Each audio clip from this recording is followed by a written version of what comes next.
everyone, my dear students and my viewers. I welcome you all in my surgery online class. Last time we have done with the anatomy part of spleen. Today lecture is on splenomegaly and splenectomy. The spleen is a blood-filled organ located in the upper left abdominal cavity. It is a storage organ for red blood cells and contains many specialized white blood cells called macrophages, the disease-fighting cells. The spleen is part of the immune system and also removes old and damaged blood particles from the system. The spleen helps the body identify and kill bacteria.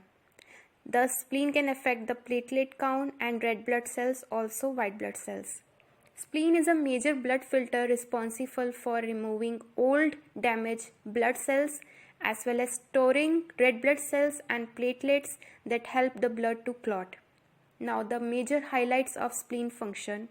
Spleen helps in destruction of blood cells. It is a reservoir of blood, and the major part is it helps in defensive functions.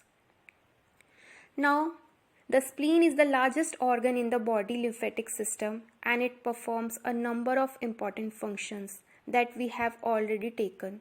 But when spleen gets enlarged, the spleen doesn't carry out these functions efficiently, and which can result in poor general health.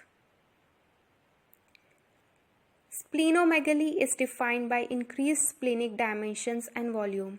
Spleen diameters averaged over 13 cm and an area above 45 cm or weight above 400 gram are considered splenomegaly. Splenomegaly can be classified into three categories: mild, moderate, and massive. Splenomegaly is termed as massive splenomegaly when it reaches beyond umbilicals, crosses midline into pelvis. In dimensions, when it is more than 8 cm, and in weight it is more than 1000 gram. Now let's understand the etiology or the reasons for splenomegaly, that is enlarged spleen. Just remember 3 points. The three primary causes are congestion, infiltration, and proliferation of the spleen. Congestion of the spleen could be due to the reason like cirrhosis of the liver or pancreatitis of pancreas.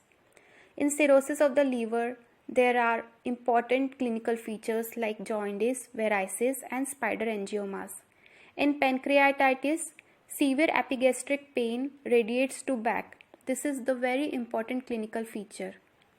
Infiltration of the spleen could be due to the malignancies like lymphomas, leukemias, metastatic solid tumors, and also the depository diseases like amyloidosis and sarcoidosis. As the spleen grows bigger, it filters both normal and abnormal red blood cells. So improper infiltration can cause deposition of cells. Proliferation of spleen could be due to the reasons like bacterial infections in case of TB, viral infections like HIV and cytomegalovirus, fungal infections, and parasitic infections like malaria. Autoimmune disorders such as rheumatoid arthritis could also be the reason. Drug reactions can also cause splenomegaly. Trauma, for example, from a car accident can also lead to splenomegaly. Now let's focus on the symptoms of splenomegaly. Feeling full without eating or after eating only a small amount. This results from an enlarged spleen pressing on the abdomen, that is on stomach. Other symptoms could be decreased blood flow problems resulting from portal hypertension or congestive heart failure. Repeated and frequent infections, frequent feeling of tiredness and fatigue, weakness, lethargy, and loss of weight. Easy bleeding due to low platelet count, which can cause quick bruising, nosebleeds, and gum bleeding. There will be frequent infections due to poor immunity because of the depletion of WBCs, and there will be low level of RBCs and low hemoglobin level. An enlarged spleen carries a higher risk of being damaged, and a rupture is especially dangerous. In diagnosis, physical examination is must, and it is the most practical and cost-effective method. Laboratory investigations need to perform our complete blood count with differential platelet count and peripheral blood smear. Imaging examination need to recommend a MRI, CT scan and ultrasound of the abdomen. If the treatment doesn't respond, the only way left is splenectomy, removal of the spleen. It is a surgery to remove the entire spleen, a delicate fist-sized organ that sits under the left rib cage near the stomach.